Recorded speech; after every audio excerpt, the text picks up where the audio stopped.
Durante séculos, o mar foi mais do que uma estrada líquida. Foi o palco onde homens comuns se tornaram lendas e onde a sobrevivência se confundia com fé. Quando as caravelas portuguesas se lançaram ao desconhecido, não levavam apenas velas e mastros, mas estômagos vazios e corações cheios de esperança.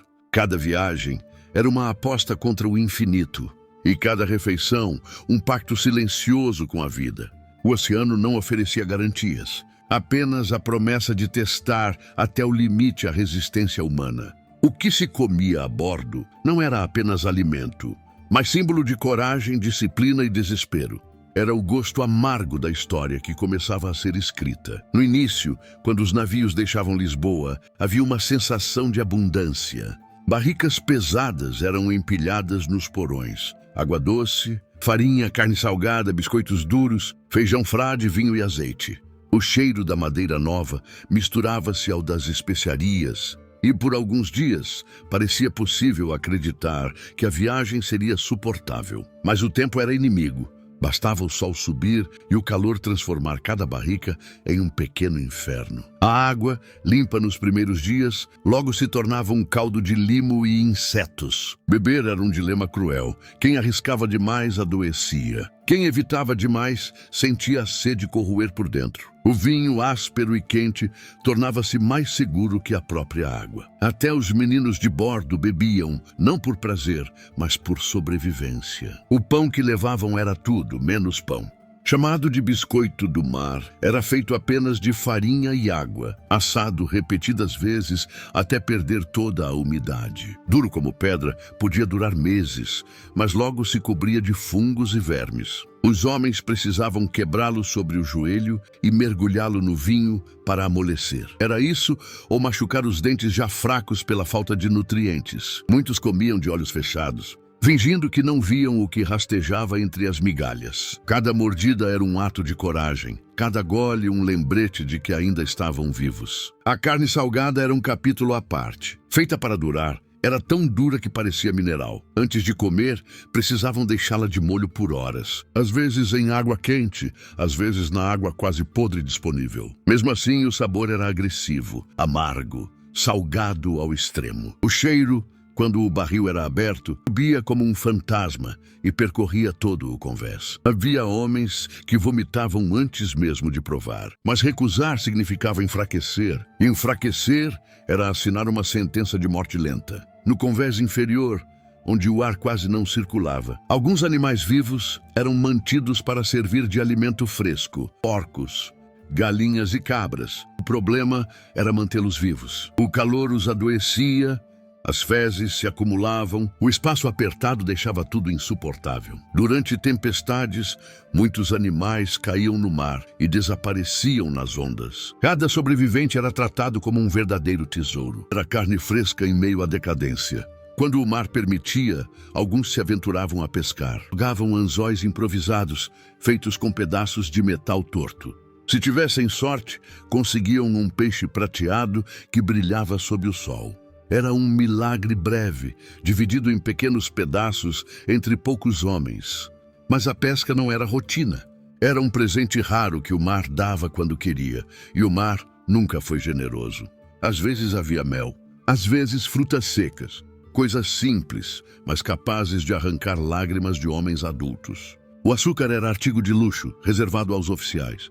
Os marinheiros comuns observavam de longe, sabendo que aquele sabor não era para eles. E havia momentos em que nada sobrava, nem pão, nem carne, nem esperança de uma refeição quente. O estômago roncava e o mar rugia, e ambos pareciam disputar qual deles venceria primeiro. A falta de frutas e vegetais trazia um inimigo silencioso, o escorbuto. Primeiro vinham as dores nas pernas. Depois, as gengivas sangrando, dentes caindo, feridas que não cicatrizavam. O corpo começava a apodrecer enquanto ainda respirava. Muitos ficavam irreconhecíveis. Alguns enlouqueciam, atormentados pelo balanço infinito e pela fome que apertava como uma mão invisível. E ainda assim, antes de cada refeição, os homens rezavam. A fé era o tempero que nunca faltava.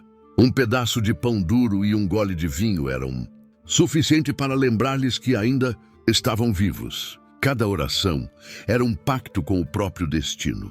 Com o passar dos dias, a comida deixava de ser apenas sustento e se tornava um símbolo. Um lembrete cruel do quanto o corpo humano podia resistir. E também uma prova silenciosa do espírito daqueles homens que, mesmo cercados por fome e tempestades, seguiam adiante. Havia quem guardasse pequenas migalhas de pão no bolso como amuleto, sinal de que ainda existia algo a esperar no dia seguinte. Naquele mundo flutuante, onde tudo era incerto, até a menor sobra ganhava valor de relíquia. O mar, entretanto, não perdoava distrações. Quando o vento mudava ou as ondas cresciam, a comida era a última preocupação.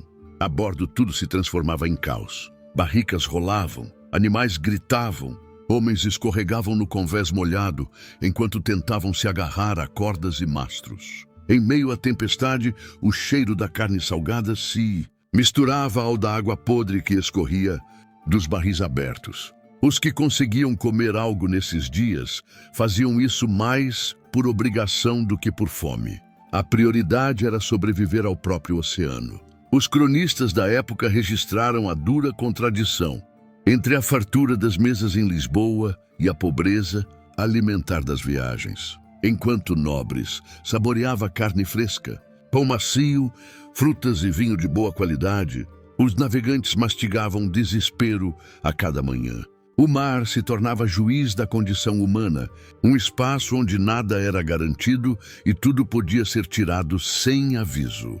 Comer em alto mar era enfrentar diariamente a própria fragilidade.